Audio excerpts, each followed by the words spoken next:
The first time I realized my neighbor was trying to take control of my house, I was standing in my kitchen barefoot, holding a letter that said I owed $275 to an organization that did not exist.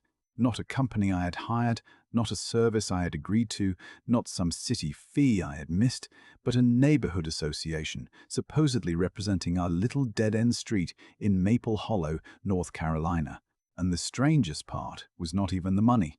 It was the confidence of it, the clean white envelope, the fake letterhead, the neat little signature at the bottom from a man named Grant Mallory, who had lived across from me for exactly 4 months and somehow decided he was now in charge of my life. I bought that house because I wanted peace, not perfection, not a magazine cover, not a place where people measured your worth by the angle of your hedges, just peace. It was a modest blue ranch at the end of a quiet cul-de-sac, with a cracked driveway, 2 old maple trees, and a back porch that got the kind of sunset that makes you stop talking for a second. After my divorce, I needed that. I needed one place where nobody was keeping score. My son Eli was 12 then, old enough to pretend he did not care about anything, young enough to still leave his bike in the front yard like a crime scene. My mother had just started coming over on Sundays for coffee, and sometimes she would sit on the porch and say, "Jenny, this place has a good heart." And I believed her. Before I signed the papers, I asked my realtor 3 different times if the neighborhood had an HOA. She laughed the 3rd time and said, "Honey, if there was an HOA, half these mailboxes would already be illegal." That was all I needed to hear. The street was small, maybe 14 houses total, mostly retired couples, 2 young families, 1 guy named Raymond who fixed motorcycles in his garage and gave everybody tomatoes in August. People waved. People minded their own business. Nobody cared if your trash cans stayed out an extra day or if your Christmas lights survived until February, which mine absolutely did that first year because I was tired and life was hard and nobody died from seeing a plastic snowflake in March. Then the Mallorys moved in. Grant and his wife Celeste bought the big brick colonial on the corner, the one with the white columns and the lawn that looked like it had been combed. At first I thought they were just particular people, and there is nothing wrong with that. Some people relax by gardening. Some people alphabetize spices. Some people apparently edge their driveway with the precision of a military operation. Grant was tall, silver-haired, always dressed like he was about to attend a zoning board meeting. Celeste had this polite smile that never reached her eyes, and she could compliment you in a way that made you feel like you had just been insulted by a perfume commercial. The first comment came on a Saturday morning. I was pulling weeds near the mailbox, wearing old sweatpants and 1 gardening glove because I had lost the other one, when Grant stopped at the edge of my driveway and said, "Beautiful morning, Jennifer." Around here, most of us try to keep the curbside area tidy by the weekend. I looked at the weeds in my hand, then at him, then smiled because I still had customer service instincts from years of working retail. I said, "Well, I guess these weeds picked the wrong yard today." He chuckled, but not because it was funny. A week later, Celeste walked by while Eli and his friend were shooting hoops in the driveway, and she paused just long enough to say, "Bright orange is certainly a bold choice for a basketball hoop." It was a normal basketball hoop. Orange is kind of the whole brand. Then came the comments about Raymond's motorcycle parts, Mrs. Alvarez's bird feeders, the Jenkins family's trampoline, and the fact that my mailbox leaned slightly to the left. It was always wrapped in concern. Property values, safety, community pride, the kind of language people use when they want power but do not want to admit they want power. I tried to ignore it because ignoring people like Grant feels like taking the high road, at least until they build a toll booth on that road and start charging you. The letter arrived on a Thursday in early May. I remember because it was the day Eli had a math test, and I had promised him tacos if he passed. I opened the envelope expecting maybe a flyer, maybe some neighborhood picnic thing, and instead I found an invoice from the Maple Hollow Residential Standards Council. Residential Standards Council. I actually laughed. Then I kept reading, and the laugh died in my throat. It said annual dues were mandatory for all residents of Maple Hollow Court, that payment was due within 10 business days, and that failure to comply could result in fines, restrictions, and legal action. At the bottom, under Grant's name, it said, "Acting President." "Acting President of what?" I said out loud to my empty kitchen. The sidewalk? I walked across the street with the letter in my hand, my pulse doing that little angry drumbeat behind my eyes. Grant answered before I even knocked twice, like he had been waiting for me. He smiled wide, too wide, and said, "Ah, Jennifer, I take it. You received the notice." "Notice," I said, holding it up. "Grant, what is this?" He leaned against the doorframe like we were about to discuss the weather. "It is the first step toward making this street what it always should have been. Organized, protected, consistent." I stared at him. "There is no homeowners association here. I made sure of that before I bought my house." His smile tightened just a little. "Not yet in the traditional sense," he said, "but several of us have agreed that standards are necessary. The neighborhood has gotten relaxed." I thought about my son's bike, Raymond's garage, Mrs. Alvarez's wind chimes, all the harmless little signs that actual human beings live there. "Relaxed," I repeated. "That is one word for it," he said. I took a breath because I could feel myself heating up. "Grant, you cannot just decide there is an HOA because you like straight mulch lines. You need legal documents, recorded covenanters, resident consent. I have signed nothing." His eyes changed then. Not dramatically, not like a movie villain, but enough. The neighbor mask slipped, and underneath it was a man who had not expected to be challenged by a woman in a faded grocery store hoodie. "Jennifer," he said, lowering his voice, "we are trying to protect your investment, too. A small fee is a reasonable price for maintaining standards." I said, "My investment is my house, not your ego." That was probably not the most diplomatic thing I could have said, but I will be honest, it felt wonderful leaving my mouth. Grant's face went flat. "You may want to think carefully before making yourself difficult," he said. I almost laughed again, but this time there was nothing funny in it. I stepped back from his porch and said, "And you may want to think carefully before sending fake bills to people who know how to read a deed." For 2 days, nothing happened, and I thought maybe that was the end of it. Maybe Grant had puffed himself up, gotten embarrassed, and gone back to terrorizing crabgrass. But on Sunday morning, I found a pale yellow slip taped to my front door. The elation notice. Improper placement of recreational equipment. The recreational equipment was Eli's bike, leaning against the porch rail. The fine was $50. On Tuesday, another notice came. Unsightly lawn ornamentation, because my mother had brought me a ceramic frog from a yard sale and placed it beside the steps. On Friday, it was exterior waste container visibility, because my trash cans were beside the garage, exactly where they had been for 3 years. By the next week, I owed $400 in fines to a council that existed only in Grant Mallory's printer. I tossed every notice into a shoebox, not the trash, because somewhere between the ceramic frog and the trash cans, my anger got very calm. That is the thing people like Grant never understand. Loud anger burns off. Calm anger makes copies. I photographed every notice, saved every envelope, wrote down dates and times, and started talking to my neighbors. Raymond was the first one to answer his door.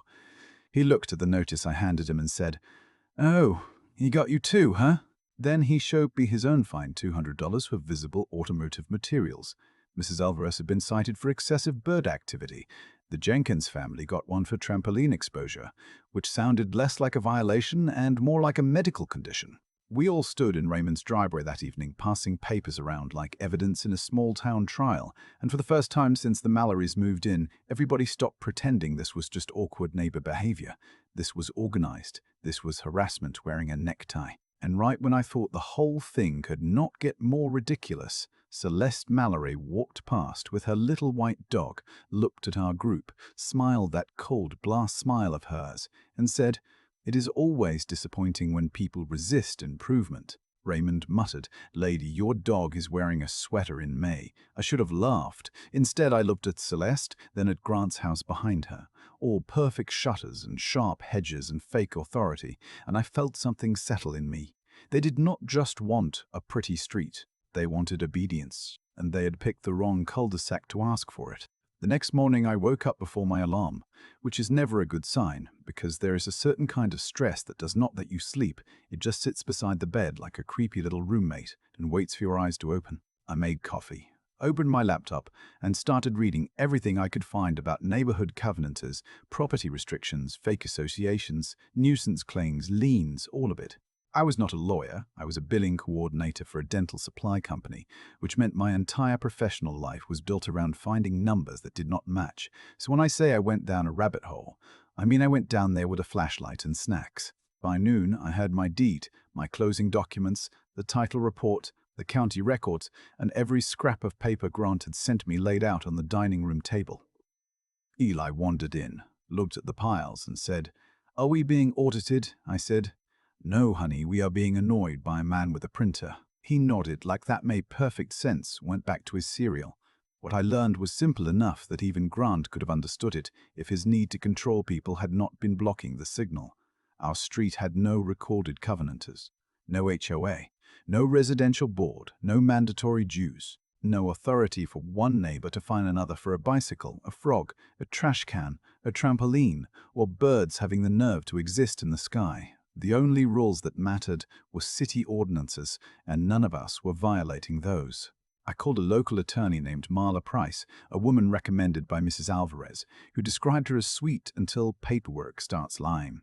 Marla had a small office above a bakery downtown, and when I met her that Tuesday, she listened to the whole story without interrupting once. She had silver bracelets stacked on one wrist, reading glasses low on her nose, and the calm expression of someone who had seen grown adults behave like toddlers in expensive shoes. When I finished, she tapped the Mallory letter with one finger and said, "This is not just obnoxious, Jennifer, this is risky for him." I said, "Risky? How?" She leaned back and said, "If he is representing that a legal association exists when it does not, demanding money, issuing fines, intimidating residents, that can move from neighborhood drama into fraud depending on what he does next." Then she looked me right in the eye and said, "Do not throw anything away." I almost laughed because my shoebox of fake violations was already sitting in the passenger seat of my car like a sad little archive of madness. Marla drafted a cease and desist letter that same week. It was beautiful in the way only a legal threat can be: beautiful, cold, precise, and absolutely not interested in Grant's feelings. It stated that no lawful association existed, that I rejected any claimed membership, that all demands for dues and fines were invalid, and that any further harassment would be documented for civil action. She sent it certified mail. I sent copies to every neighbor who had been fined, along with a note inviting them to meet at my house on Saturday if they wanted to compare paperwork. I expected maybe 3 people. 10 showed up. Raymond brought folding chairs. Mrs. Alvarez brought lemon bars. The Jenkins kids played in the backyard while the adults sat in my living room passing around violation notices and slowly realizing we were not dealing with one weird letter. We were dealing with a campaign. Grant had been careful. He'd approached people one by one, always making it sound like everyone else was already on board. He told Mrs. Alvarez that I supported the new standards. He told Raymond that the Jenkins family had complained about his garage. He told the Jenkins family that older residents were worried about noise. Divide people, make them feel isolated, then offer yourself as the solution. That was his whole trick. By the end of that meeting, nobody was confused anymore. We agreed nobody would pay. We agreed everybody would save documents. We agreed that if Grant wanted to make the street a battlefield, he would not get to choose who stood alone. For about a week, things went quiet, and I made the mistake of enjoying it. Illy and I ordered pizza on Friday, watched an old action movie, and I remember thinking maybe Marla's letter had scared him back into normal human behavior. Then the retaliation started. First came the noise complaints. A city officer knocked on my door at 9:15 on a Monday night because someone reported loud music and shouting.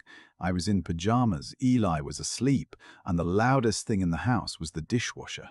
The officer looked embarrassed. He said, "Mom, I have to respond when we get a call." I said, "I understand, but please note, this is the 3rd false complaint on this street in 2 days." He did. Then Raymond got cited after an anonymous report claimed he was running an illegal repair business from his garage. He was not. He had 1 motorcycle, 1 toolbox, and the patience of a saint that was starting to show cracks. Mrs. Alvarez found a bag of birdseed dumped across her driveway, then got a printed notice from Grant about attracting pests. The Jenkins family woke up to their trampoline safety net slashed in 2 places, clean cuts, not weather damage. Nobody saw who did it, of course. People like Grant love shadows until the lights turn on. Celeste played her part too, gliding around the street with that dog in another little sweater, acting wounded that we had all become so hostile. One afternoon she cornered me while I was getting the mail. "Jennifer," she said softly, "I hope you understand Grant is only trying to help. Communities fall apart when people refuse accountability." I looked at her, really looked at her, and for a second I saw something behind the polished hair and pearl earrings. Fear, maybe, or resentment. Maybe Grant had built his whole life around being obeyed, and she had learned to call that leadership because the other word was too heavy. I said, "Celeste, accountability goes both ways." A smile twitched. She said, "You are making enemies you do not need." I said no, I am discovering neighbors. I did not know I had. That landed harder than I expected. She walked away without another word. The worst thing happened 2 weeks later. I came home from work and found an official-looking envelope from the county recorder's office. My hands went cold before I even opened it. Inside was a notice referencing a claim filed against my property by something called the Maple Hollow Residential Standards Council for unpaid assessments and penalties totaling $3,800. It was not a real lien in the way a valid contractor or tax lien would be, Marla later explained, but it was filed in a way that clouded my title, which meant it could cause serious problems if I tried to sell, refinance, or borrow against my house. Grant had crossed the line from annoying to dangerous. I remember sitting at the kitchen table with that paper in front of me, and for the first time in the whole mess I felt scared, not because I thought he was right, but because he was willing to touch the one thing I have fought hardest to rebuild after my divorce. That house was not just walls and a roof. It was proof that Eli and I had landed somewhere. It was our reset button. My sanctuary. And this man, this stranger with perfect hedges, thought he could put his hand on it because he did not like my trash cans. I called Marla, and my voice shook. She heard it immediately. She said, "Send me everything." I drove to her office the next morning with my shoebox, my deed, my title documents, photos, witness notes from neighbors, police visit records, certified mail receipts, all of it. Marla spread everything across her conference table, and the more she read, the quieter she got. Finally, she said, "He is either very ignorant, very arrogant, or very used to people giving up." I said, "Can we make him regret that?" She smiled for the first time all morning. Professionally, yes. Marla sent a demand letter that made the first one look like a birthday card. She copied the county recorder, the city attorney, and a litigation attorney she knew who specialized in property disputes. She demanded immediate withdrawal of the filing, written confirmation that no association existed, and a complete stop to all collection attempts, threats, false complaints, and resident intimidation. She also warned that if Grant did not comply, we would pursue claims for slander of title, fraud, harassment, and attorney fees. Meanwhile, the neighbors signed sworn statements describing what Grant had told them, what notices they received, and how he tried to make it sound like everyone had consented. Raymond even installed a camera facing his driveway after the trampoline incident, and that camera caught something Grant probably wished it had not. At 2:17 in the morning, a figure walked up to Raymond's garage and placed another fake violation notice under the door. The video was grainy, but the posture, the jacket, and the shiny bald spot at the back of the head were not exactly a mystery. Raymond sent it to me with one sentence: "Our president works late." By then, the street had changed. Not in the way Grant wanted, with matching mailboxes and obedient lawns, but in a better way. People talked. People checked on each other. Mrs. Alvarez started bringing coffee to Raymond when he worked outside. The Jenkins family helped me repaint my porch railing after Celeste made one too many comments about peeling trim. Even Eli got into it, which made me proud and nervous in equal measure. He made a little cardboard sign for our living room window that said, "No fake kings on Maple Hollow Court." I made him take it down because Marla told us not to provoke anyone, but I took a picture first because honestly, it was excellent. Grant did not respond by the deadline. Instead, he doubled down in the most Grant Mallory way possible. On a bright Saturday morning, while half the street was outside doing yard work, a white pickup truck pulled up to the entrance of the cul-de-sac. Two men got out and installed a glossy wooden sign in the grass near the streetlight. It said, "Maple Hollow Court, a deed-restricted community maintained by the Residential Standards Council." For about 10 seconds, nobody moved. The sign stood there in the sun, smug and polished and completely false. Then Raymond slowly set down his rake and said, "Well, I guess we are doing this today." Grant came out of his house wearing khakis and a blue button-down, looking proud enough to burst. He walked toward the sign as if expecting applause. Instead, doors opened. Mrs. Alvarez stepped onto her porch. The Jenkins family came down the driveway. I crossed the street with my phone already recording. Grant saw me and his face tightened.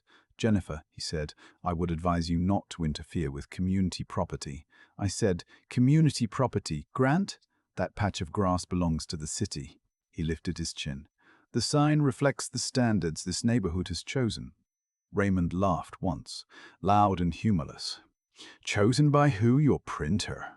Grant ignored him. and looked at me like I was the real problem, like the whole street would be peaceful if I had just paid the fake bill, and bowed my head. And that is when Mrs. Alvarez, 73 years old, 5 feet tall on a generous day, walked right up beside me and said, "Mr. Mallory, I did not leave one controlling country club board in Florida to come here and be bullied by a man who files imaginary paperwork." For the first time, Grant had no answer. But the sign was still there, and the fight was no longer theoretical. For a few seconds, nobody touched the sign. And maybe that was the strangest part, because everyone on Maple Hollow Court had been pushed around for weeks, fined for nonsense, lied to, divided, watched, reported, and still, when Grant finally planted his fake little flag at the entrance of our street, we all just stood there staring at it like we were waiting for some adult to show up and explain that this could not possibly be real. Then Mrs. Alvarez stepped closer to the sign, squinted at the lettering and said, "Deed restricted, my foot." Raymond nearly choked, trying not to laugh. Grant did not laugh. He looked furious, but not in the loud way, in the stiff-jawed country club parking lot way, like he was one inconvenience away from demanding someone lose their job. "Jennifer," he said, and he used my full name the way principals do. "When you are in trouble, you've already created enough hostility here." I said, "No, Grant, you created the hostility. I just kept the receipts." That was the moment I saw his eyes move to my phone, still recording. His face changed fast. Suddenly, he was not speaking to me anymore. He was performing for the camera. He spread his hands and said, "All I have ever tried to do is protect this neighborhood from declining standards. There are children here. There are elderly residents. Property values matter." Mrs. Rudd, Jenkins, standing behind me with her youngest on her hip, said, "Then why did someone cut my kid's trampoline net?" Grant looked offended, almost theatrical. "I have no idea what you are implying." Raymond took one step forward and said, "We are implying that trouble keeps showing up right after you threaten people." Celeste had come outside by then, wrapped in a cream-colored cardigan even though it was warm, and she stood halfway down their driveway with that tiny white dog tucked under one arm like a witness protection informant. For a second, I almost felt sorry for her. Not because she was innocent, she was not, but because she looked less like a queen of the neighborhood and more like someone who had spent years orbiting a man who needed every room arranged around him. Then Grant pointed toward the sign and said, "This stays." I had already texted Marla a picture. I had also texted Officer Dawes, the city officer who had answered 2 of the fake noise complaints, and had quietly told me that if anything else happened, I should call before it got stupid. Apparently, we were well past stupid. 20 minutes later, a city maintenance truck rolled up, followed by Officer Dawes in his cruiser. Grant marched toward them with the confidence of a man who believed official-looking language was the same thing as authority. He started explaining the Residential Standards Council, the community decision, the deed restrictions, the maintenance responsibilities. The city worker listened for about 30 seconds, then looked at his clipboard and said, "Sir, this sign is installed on municipal right-of-way without a permit." Grant blinked. The worker continued also, "We have no record of any recognized association for this street, so unless you have city approval in your pocket, it comes down today. I swear, if satisfaction had a sound, it would have been the silence that fell over Grant Mallory." He looked at Celeste, then at the neighbors, then at me, and for the first time since he moved in, he looked small.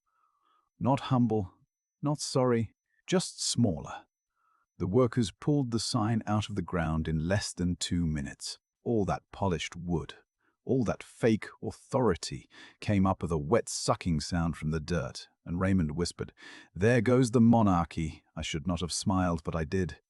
Later that afternoon, Marla called and told me things were moving fast. The county had flagged Grant's filing, and because he could not produce any recorded covenanters, board documents, resident consent, or legal basis for his claim, the cloud on my title was being withdrawn. But Marla was not done. She and the litigation attorney sent Grant a final demand that included everything: the false invoices, the fines, the sign, the statements from neighbors, the video from Raymond's camera, the police records, the city notice, and the title filing. This time, the letter did not ask Grant to behave. It gave him choices: retract every claim in writing, notify every resident that no association existed, reimburse anyone who had paid him anything, remove all fake records from any public or private filing, and stop contacting residents about standards, dues, or fines, or we would file suit. He had 5 business days. On the 4th day, envelopes appeared in everyone's mailbox. Not from the fake counsel this time, from Grant and Celeste Mallory personally. The letter was stiff, bitter, and clearly written by an attorney, but it said what it needed to say. There was no Maple Hollow Residential Standards Council. No resident was obligated to pay dues or fines. No deed restrictions had been created or enforced by the Mallorys. Any previous notices should be disregarded. I read it 3 times at my kitchen table, while Eli leaned over my shoulder and said, "That is the worst apology I have ever seen." I said, "That is because it is not an apology, it is a surrender letter wearing a tie." A week later, the Mallory house went quiet. The lawn was still perfect, the hedges still sharp, but the curtains stayed closed. Celeste stopped walking the dog past our houses. Grant stopped appearing at mailboxes like some suburban tax collector. Then, one morning in late June, a moving truck backed into their driveway. Nobody threw a party. Nobody stood outside clapping. We were better than that mostly, but I will admit, Raymond opened his garage door, sat in a folding chair, and drank coffee like he'd bought tickets to a show. Mrs. Alvarez watered the same patch of flowers for 40 minutes. I pretended to sweep my porch steps long after there was nothing left to sweep. Grant came out last carrying a framed picture and wearing sunglasses, even though the sky was cloudy. He looked across the street at me. I expected one final insult, one last threat, some polished little line about how he would regret not having standards. Instead, he just stared for a moment, then got into his car. Celeste paused before following him. She looked at my house, at Raymond's garage, at the Jenkins kids drawing chalk dinosaurs on the driveway, at Mrs. Alvarez's bird feeders swinging in the breeze, and I saw something complicated cross her face. Maybe regret, maybe relief, maybe nothing at all. Then she left too. After they drove away, the street felt different, not perfect, not magically healed, but lighter, like everyone had been holding their breath and finally remembered how lungs work. That evening, we had an accidental block party. Raymond grilled burgers. Mrs. Jenkins brought lemonade. Mrs. Jenkins brought lemonade. Alvarez brought too many lemon bars, which is not a complaint. Eli put his bike right in the front yard, not because he forgot, but because he could. Sat on my porch as the sun dropped behind the maple trees, and I thought about how close I had come to ignoring that first letter just to avoid conflict. $275 would have been easier than a fight. A lot of people count on that. They count on you being busy, tired, embarrassed, polite. They count on you not wanting to be difficult. But sometimes being difficult is just what standing up for yourself looks like from the other side. Now, as I ran to record Grant, organized the neighbors, and pushed so hard that his family moved away. Some people might say yes. Some might say we should have handled it quietly. That a man like Grant was just lonely, insecure, maybe desperate to matter somewhere, and maybe there is a little truth in that. But I also know this. Loneliness does not give you the right to threaten someone's home. Insecurity does not let you invent power over your neighbors, and wanting order does not excuse bullying people into obedience. So I will leave it to you. Did Grant get what he deserved, or did our little streak go too far once we finally fought back? Drop your take in the comments, because I really want to know where you draw the line between keeping the peace and defending your home. And if you have ever dealt with a neighbor, landlord, HOA, or self-appointed little king who thought they owned the whole block, share your story too, because trust me, someone out there needs to hear that they are not crazy and they are not alone.